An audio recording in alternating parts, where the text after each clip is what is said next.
Good morning 2020కి స్వాగతం. Details చూద్దాం. Assembly సమావేశాలకు గులాబీ పార్టీ సిద్ధమైంది. ఈ రోజు ఉదయం 11 గంటలకు గవర్నర్ ప్రసంగంతో ఉభయ సభలు మొదలు కానున్నాయి. 2 వారాల పాటు బడ్జెట్ సమావేశాలు జరిగే అవకాశం ఉంది. శాసనసభలో ప్రభుత్వాన్ని ఇరుకున పెట్టేందుకు విపక్షాలు సిద్ధమవగా విపక్షాలు లేవనెత్తే అంశాలను ధీటుగా సమాధానం ఇచ్చేందుకు అధికార పార్టీ కూడా రెడీ అయింది. ఈ సమావేశాల్లో రాబోయే ఏడాదికి సంబంధించిన బడ్జెట్ను ప్రభుత్వం ఆమోదించనుంది. గత ఏడాది బడ్జెట్ 1,80,000 కోట్ల రూపాయలు ఉండగా ఈ ఏడాది 2 లక్షల కోట్ల రూపాయలకు రాష్ట్ర బడ్జెట్ చేరుకోవచ్చని అంచనా వేస్తున్నారు. గత ఆర్థిక సంవత్సరంలో ప్రభుత్వం ఆశించిన ఆదాయం రాలేదు. కరోనా కారణంగా తలెత్తిన పరిస్థితులతో ప్రభుత్వ ఆదాయంపై గణనీయమైన ప్రభావం పడింది. ఇప్పుడప్పుడే ఆర్థిక పరిస్థితులు గాడిన పడుతూ ఉండడంతో కొత్త పథకాలతో పాటు గతంలో ప్రకటించి అమలుకు నోచుకోని పథకాలకు ఈ బడ్జెట్లో నిధుల కేటాయింపు జరిపే అవకాశం కనిపిస్తోంది. ₹1,00,000 రైతు రుణమాఫీలో ఇప్పటివరకు 25,000 మాత్రమే మాఫీ అయింది. మిగతా రుణమాఫీకి సంబంధించి ఈ సమావేశాల్లో స్పష్టత వచ్చే అవకాశం ఉంది. ఉద్యోగులకు పీఆర్సీ అమలుపై సభలోనే సీఎం కేసీఆర్ ప్రకటనలు చేసే అవకాశాలు ఉన్నాయి. ఈసారి కూడా కోవిడ్ నిబంధనలు పాటిస్తూనే అసెంబ్లీ సమావేశాలు జరగనున్నాయి. నేడు గవర్నర్ ప్రసంగం అనంతరం జరిగే బీఏసీ సమావేశంలో ఉభయ సభల సమావేశాలకు సంబంధించిన ఎజెండా ఖరారు కానుంది. తెలంగాణలో గ్రాడ్యుయేట్ ఎమ్మెల్సీ ఎన్నికల ఫలితాలు ఈ నెల 15న విడుదల కానున్నాయి. నేతల భవితవ్యం బ్యాలెట్ బాక్సుల్లో నిక్షిప్తమైంది. కొన్ని చెదురుమదురు ఘటనలు మినహా ఎన్నికలు ప్రశాంతంగా ముగిశాయి. మరోవైపు గెలుపు మాదంటే మాదంటూ అన్ని పార్టీలు ప్రకటించాయి. ఈ ఎన్నికల్లో టీఆర్ఎస్ విజయం కోసం కృషి చేసిన పార్టీ శ్రేణులకు మంత్రి కేటీఆర్ ధన్యవాదాలు తెలిపారు. గత 2 వారాలుగా పార్టీ యంత్రాంగం మొత్తం ఈ ఎన్నికల్లో విజయం కోసం కష్టపడిందని, ప్రజల నుంచి కూడా మంచి స్పందన వచ్చిందన్నారు. ఈ ఎన్నికల్లో ఓటింగ్ శాతం పెరిగిందని, ఓటు వేసిన ప్రతి ఒక్కరికి ధన్యవాదాలు తెలిపారు మంత్రి ఎర్రబెల్లి దయాకర్ రావు. ఈ ఎన్నికల్లో గొడవలు సృష్టించాలని బీజేపీ నేతలు ప్రయత్నించారని, కానీ తమ పార్టీ కార్యకర్తలు సహనంతో ఉన్నారన్నారు ఎర్రబెల్లి. మరోవైపు ఎమ్మెల్సీ ఎన్నికల్లో విజయం మాదే అంటూ ధీమా వ్యక్తం చేశారు తెలంగాణ బీజేపీ చీఫ్ బండి సంజయ్. 2 స్థానాలను తామే దక్కించుకుంటామని ప్రకటించారు. తమ అభ్యర్థిపై దాడులు చేశారంటూ ఆరోపించారు సంజయ్. హైదరాబాద్, రంగారెడ్డి, మహబూబ్ నగర్ స్థానాల్లో మొత్తం 93 మంది అభ్యర్థులు తమ అదృష్టాన్ని పరీక్షించుకున్నారు. నల్గొండ, వరంగల్, ఖమ్మం స్థానాల్లో మొత్తం 71 మంది ఓటరు తీర్పు కోరారు.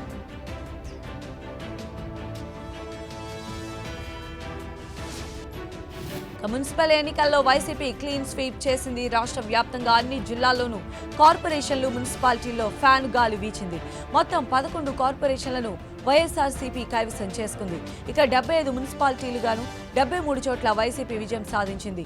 తాడిపత్రి, మైదుకూరు మున్సిపాలిటీని మాత్రమే టీడీపీ తన ఖాతాలో వేసుకుంది. ప్రభుత్వం చేపట్టిన సంక్షేమ, అభివృద్ధి పథకాలకు ప్రజలు జై కొట్టడంతో ఉత్తరాంధ్ర, కోస్తా, రాయలసీమ ఇలా 3 ప్రాంతాల్లోనూ వైఎస్ఆర్సీపీ ఆధిక్యం కొనసాగింది. ఫ్యాన్ హవా ముందు టీడీపీ, బీజేపీ, జనసేన ఉనికి చాటలేక చతికిలపడ్డాయి. అభివృద్ధి పథకాలు, సంక్షేమ పథకాలను నమ్ముకునే వైసీపీ ఎన్నికల రంగంలోకి దిగింది. అసెంబ్లీ ఎన్నికల నాటి పథకాలే ఇప్పుడు పనిచేశాయి. ఫలితాన్ని ఏకపక్షం చేసేశాయి. సంక్షేమ పథకాల కోసం ప్రభుత్వ కార్యాలయాల చుట్టూ తిరగకుండా వార్డు వాలంటీర్లను నియమించడం కూడా ప్రభుత్వ సేవలను ప్రజలకు మరింత దగ్గర చేసినట్లయింది. మున్సిపల్ ఎన్నికల్లో వైసీపీ సృష్టించిన ప్రభంజనంపై సీఎం వైఎస్ జగన్మోహన్ రెడ్డి స్పందించారు. ఈ గొప్ప విజయం ప్రజలదంటూ ట్వీట్ చేశారు జగన్. దేవుని దయతో ప్రతి అక్క చెల్లెమ్మ, ప్రతి సోదరుడు, స్నేహితుడు, ప్రతి అవ్వాతాత మనస్ఫూర్తిగా ఆశీర్వదించడం వల్లే ఈ చారిత్రాత్మక విజయం సాధ్యమైందన్నారు సీఎం జగన్. ఈ విజయం తన మీద పెట్టుకున్న నమ్మకాన్ని, బాధ్యతను మరింత పెంచిందన్నారు. మున్సిపల్ ఎన్నికల్లో గెలిచి అధికార పార్టీని నిలదీయాలనుకున్న ప్రతిపక్ష టీడీపీకి ఊహించని షాక్ ఇచ్చారు ఓటర్లు. సర్కార్ వైఫల్యాలని ప్రధాన ప్రచార అస్త్రంగా తీసుకుని జనంలోకి వెళ్లినా ఓటర్లు మాత్రం కరుణించలేదు. పౌరుషాలను రగిలించాలని చంద్రబాబు ప్రయత్నించినా వర్కౌట్ కాలేదు. దీంతో మున్సిపల్ స్కోర్ బోర్డులో ఒకే ఒక్క సీటుకు పరిమితమైంది తెలుగుదేశం పార్టీ.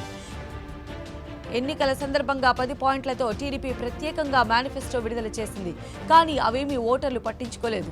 స్వయంగా టీడీపీ అధినేత చంద్రబాబు 5 రోజుల పాటు ప్రధాన కార్పొరేషన్ల పరిధిలో జోరుగా ప్రచారం నిర్వహించారు. బంద్లో పాల్గొన్నారు. అమరావతి ఉద్యమ ప్రస్తావనతో సెంటిమెంట్ పరంగా దగ్గరయ్యే ప్రయత్నం చేశారు. కానీ ఇవేమీ ఎన్నికల్లో పనిచేయలేదు. తప్పనిసరిగా గెలుస్తుందని భావించిన విజయవాడ కార్పొరేషన్లో సైతం తెలుగుదేశం పార్టీ ఘోరంగా ఓడిపోయింది. ప్రధానంగా రాజధాని అమరావతి ఉన్న గుంటూరు జిల్లాలోని గుంటూరు కార్పొరేషన్కు జరిగిన ఎన్నికల్లో వైసీపీ పూర్తి ఆధిపత్యం ప్రదర్శించింది. మొత్తం 50 స్థానాల్లో వైసీపీ ఏకపక్షంగా 37 స్థానాలు కైవసం చేసుకుంది. టీడీపీ కేవలం 6 సీట్లకే పరిమితమైంది. మున్సిపల్ ఎన్నికల ఫలితాలపై చంద్రబాబు స్పందించారు. ఫలితాలు చూసి నిరుత్సాహపడాల్సిన అవసరం లేదన్నారు. రౌడీయిజం, బెదిరింపులు, అధికార దుర్వినియోగం, ప్రలోభాలు ఉన్నప్పటికీ గట్టిగా పోరాడదామని పిలుపునిచ్చారు. ప్రజా సమస్యల పరిష్కారం, రాష్ట్ర భవిష్యత్తు లక్ష్యంగా ముందుకు సాగుదామన్నారు చంద్రబాబు.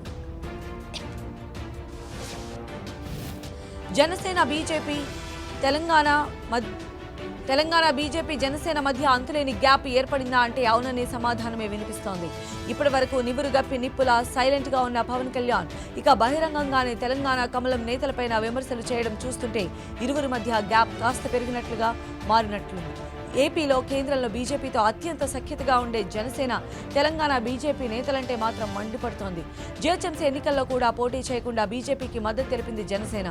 అయితే కేంద్రం, ఏపీ బీజేపీ తమకు ఎంతో ప్రియారిటీ ఇస్తాయని, కానీ తెలంగాణ బీజేపీ మాత్రం తమను అవసరానికి వినియోగించుకుంటుందంటూ, సరైన ప్రాధాన్యం ఇవ్వటం లేదంటూ సంచలన వ్యాఖ్యలు చేశారు జనసేనాని పవన్. తెలంగాణ బీజేపీతో తాము కలిసి పనిచేసేందుకు రెడీగా ఉన్న తెలంగాణ బీజేపీ నాయకత్వం అంటి ముట్టనట్టుగా వ్యవహరిస్తోందన్నారు. అంతేకాకుండా తెలంగాణలో జరిగిన ఎమ్మెల్సీ ఎన్నికల్లో టీఆర్ఎస్ ఎమ్మెల్సీ అభ్యర్థి పివి వాణికి మద్దతు ప్రకటించారు పవన్. దీంతో రెండు పార్టీల మధ్య విభేదాలు పీక్ స్థాయిలో ఉన్నాయని అర్థమవుతోంది. ఇదిలా ఉంటే పవన్ చేసిన వ్యాఖ్యలపైన తెలంగాణ బీజేపీ చీఫ్ బండి సంజయ్ స్పందించారు. పవన్ చేసిన వ్యాఖ్యలు బాధించాయని, ఎక్కడ ఇబ్బంది కలిగిందో చెప్పాలంటూ పవన్ను కోరారు.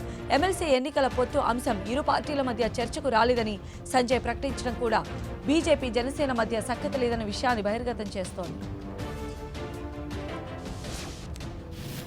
విశాఖ స్టీల్ ప్లాంట్ పైన కేంద్ర సహాయ మంత్రి కిషన్ రెడ్డి చేసిన వ్యాఖ్యలు ప్రాధాన్యత సంతరించుకున్నాయి.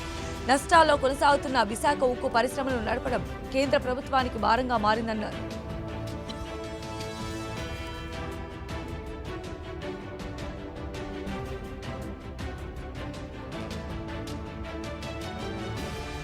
ఒకవేళ స్టీల్ ప్లాంట్ను తమ పరిధిలోకి తీసుకోవడానికి ఏపీ ప్రభుత్వం ముందుకొస్తే ఆ విషయంపై కేంద్ర సర్కారు ఆలోచిస్తుందని కీలక వ్యాఖ్యలు చేశారు.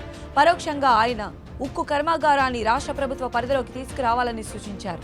దీంతో ఈ అంశాన్ని ఆయన సీఎం జగన్ కోర్టుకి నెట్టారనే చర్చ జరుగుతోంది. మరోవైపు కేంద్రం తీసుకున్న నిర్ణయం కారణంగా మొదలైన ఆందోళనలపై కూడా కిషన్ రెడ్డి స్పందించారు. ప్రజాస్వామ్యంలో నిరసన తెలిపే హక్కు ప్రతి ఒక్కరికి ఉందని వ్యాఖ్యానించారు.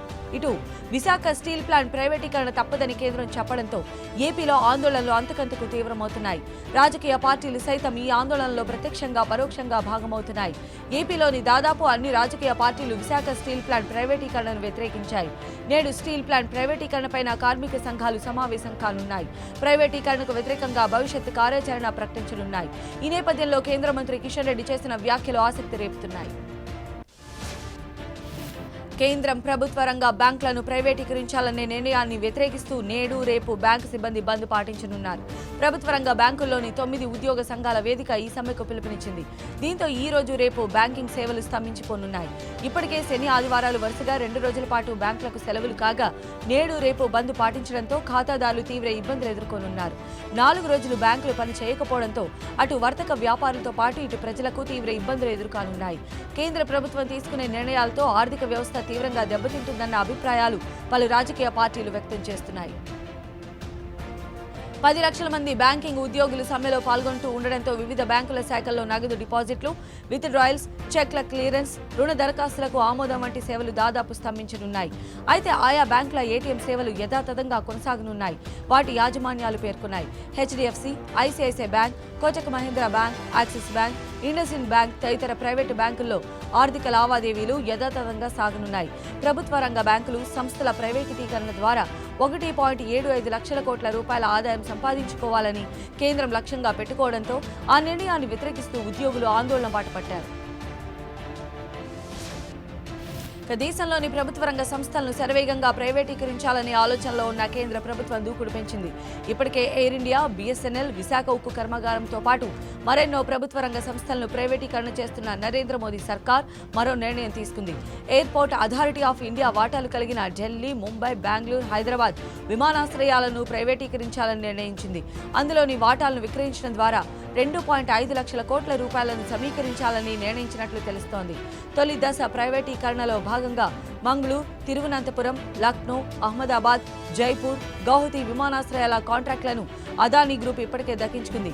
2020-21 ఆర్థిక సంవత్సరంలో ప్రైవేటు పరం చేయడానికి మొత్తం 13 విమానాశ్రయాలను ప్రభుత్వం గుర్తించగా అందులో హైదరాబాద్, ఢిల్లీ, ముంబై, బెంగళూరు విమానాశ్రయాల్లోని ఏఐ వాటాలను అమ్మేయాలని నిర్ణయించినట్లు సంబంధిత శాఖకు చెందిన కీలక వ్యక్తులు వెల్లడించారు.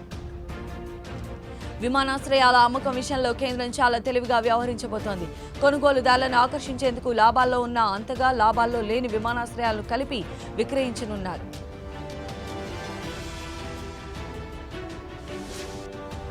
తమిళనాడులో హ్యాట్రిక్ విజయం కోసం ఎదురు చూస్తున్న అధికార అన్నాడీఎంకే ఓటర్లను ప్రసన్నం చేసుకునేందుకు హామీలతో ముంచెత్తింది.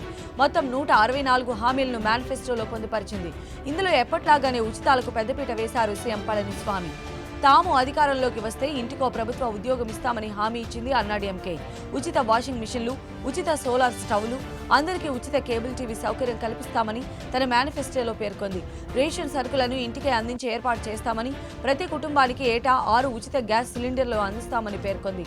అమ్మా హౌసింగ్ పథకం కింద ఇళ్లు నిర్మించిస్తామని చెప్పింది. మహిళలకు సిటీ బస్సుల్లో 50% రాయితీ కల్పిస్తామని అన్నాడీఎంకే హామీ ఇచ్చింది. ఆటో రిక్షాలు కొనుగోలు చేయాలనుకునే వారికి 25,000 రూపాయలు సబ్సిడీ, కాలేజీ విద్యార్థులకు ఉచిత 2 GB డేటా అందిస్తామంటూ మేనిఫెస్టోలో పొందుపరిచింది. శ్రీలంక తమిళ శరణార్థులకు ద్వంద్వ పౌరసత్వం, విద్యా రుణాల రద్దు, మద్యం దుకాణాల తగ్గింపు వంటి ఎన్నో హామీలను మేనిఫెస్టోలో అన్నాడీఎంకే పొందుపరిచింది.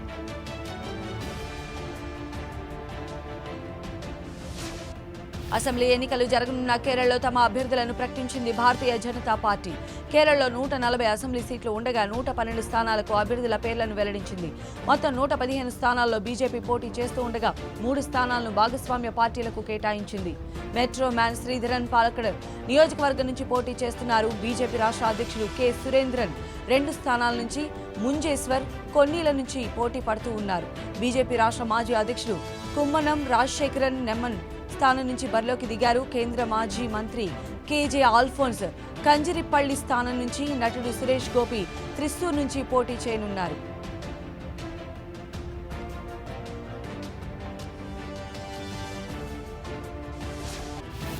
బెంగాల్ గడ్డ మీద కమలం జెండా ఎగురవేయటానికి వ్యూహాలకు పదును పెడుతోంది భారతీయ జనతా పార్టీ. ప్రచారంలోనే కాకుండా అభ్యర్థులను ప్రకటించే విషయంలోనూ దూకుడుగానే ముందుకు వెళుతోంది. 3వ విడత, 4వ విడత ఎన్నికల్లో పోటీ చేసే అభ్యర్థుల జాబితాను బీజేపీ ప్రకటించింది. 3వ విడతలో పోటీ చేసే 27 మంది అభ్యర్థుల పేర్లను, 4వ విడతలో పోటీ చేయనున్న 38 మంది అభ్యర్థుల పేర్లను వెల్లడించింది. ఈ తాజా జాబితాలో ఎన్నికల బరిలో నిలుస్తున్న వారిలో కేంద్ర మంత్రి బాబుల్ సుప్రియో, తృణమూల్ మాజీ నేత రజీబ్ బెనర్జీ కూడా ఉన్నారు. మమతకు అత్యంత సన్నిహితుడిగా రజీబ్కు పేరుంది. అతను కొన్ని రోజుల క్రితమే తృణమూల్ను వీడి బీజేపీ తీర్థం పుచ్చుకున్నారు. తాజాగా ఆయనకు ఎమ్మెల్యే టికెట్ను కూడా ఇచ్చి బరిలో నిలిపింది కమలం పార్టీ. డోమ్జూ నియోజకవర్గం నుంచి రజీబ్ పోటీ చేయబోతున్నారు. కొత్తగా ప్రకటించిన అభ్యర్థుల జాబితాలో కొందరు సినీ నటులకు అవకాశం కల్పించింది బీజేపీ. నటి లాకెట్ చటర్జీకి చంచురా స్థానం నుంచి పోటీ చేసే అవకాశం ఇచ్చింది. సోనార్పూర్ సౌత్ నుంచి ఆంజనా బసు పోటీ చేయబోతున్నారు. ఇటీవలే బీజేపీలో చేరిన నటుడు పాయల్ సర్కార్ కూడా బెహలా పుష్క స్థానం నుంచి బరిలో నిలిచారు. మరో నటుడు యష్ దాస్ గుప్తాకు కూడా బీజేపీ ఎమ్మెల్యే టికెట్ ఇచ్చింది. దీంతో ఇప్పుడు బెంగాల్ రాజకీయాలు హీట్ పుట్టిస్తున్నాయి. పశ్చిమ బెంగాల్లో రాజకీయాలు సెగలు రేపుతున్నాయి. నందిగ్రామ్ పరిణామాల నేపథ్యంలో ఎన్నికల సంఘం చర్యలకు ఉపక్రమించింది. మమతా బెనర్జీ సెక్యూరిటీ డైరెక్టర్ పైన ఎన్నికల సంఘం వేటు వేసింది. జెడ్+ భద్రత కలిగిన వ్యక్తికి రక్షణ కల్పించడంలో విఫలమయ్యారని పేర్కొంటూ ఐపీఎస్ అధికారి వివేక్ సహాయ్ను వెంటనే సస్పెండ్ చేయాలని సీఎస్కు ఆదేశాలు జారీ చేసింది. అతనిపై అభియోగాలు నమోదు చేయాలని పేర్కొంది. మమతా సెక్యూరిటీ డైరెక్టర్ వివేక్ సహాయ్తో పాటు పూర్బీ మెదానీపూర్ ఎస్పీ ప్రవీణ్ ప్రకాష్ను కూడా ఎన్నికల సంఘం సస్పెండ్ చేసింది.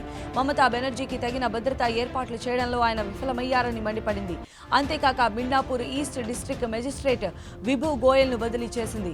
ఎన్నికలకు సంబంధం లేని బాధ్యతలను ఆయనకు అప్పగించింది. పంజాబ్ ఇంటెలిజెన్స్ మాజీ అధికారి అనిల్ కుమార్ శర్మను పశ్చిమ బెంగాల్ అసెంబ్లీ ఎన్నికల ప్రత్యేక పోలీసు పరిశీలకునిగా నియమించింది. దేశమంతా పర్యటించి రైతుల ఉద్యమాన్ని ఉధృతం చేస్తామన్నారు భారతీయ కిసాన్ యూనియన్ ప్రతినిధి రాకేష్ టికాయత్. పశ్చిమ బెంగాల్లో పర్యటించిన ఆయన ఈ నెలలో మధ్యప్రదేశ్, రాజస్థాన్, ఉత్తరప్రదేశ్, ఒడిశా, కర్ణాటక రాష్ట్రాల్లో పర్యటించనున్నట్లు తెలిపారు. నూతన వ్యవసాయ చట్టాలను రద్దు చేయాలని రైతులు చేస్తున్న ఆందోళనలు డిసెంబర్ వరకు కొనసాగుతాయని స్పష్టం చేశారు.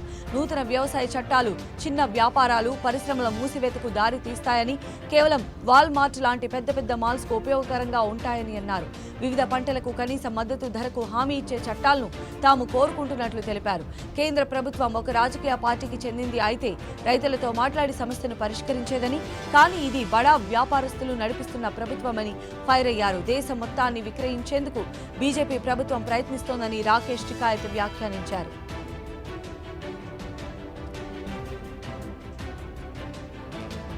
ఇక ప్రఖ్యాత కట్టడం తాజ్ మహల్ పై మళ్లీ రాజకీయ వివాదం రాజుకుంది.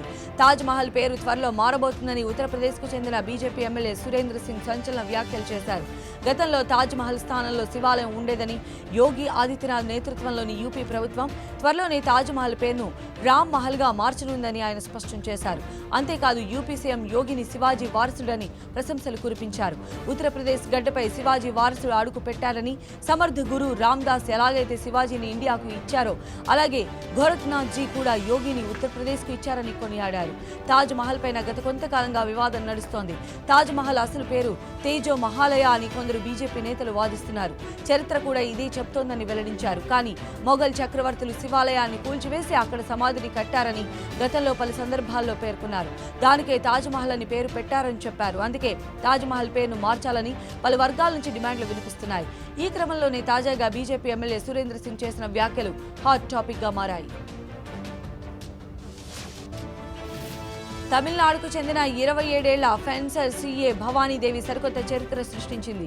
టోక్యో ఒలింపిక్స్కు అర్హత సాధించిన భారత తొలి ఫెన్సర్గా తన పేరును రికార్డు పుస్తకాల్లో లిఖించుకుంది.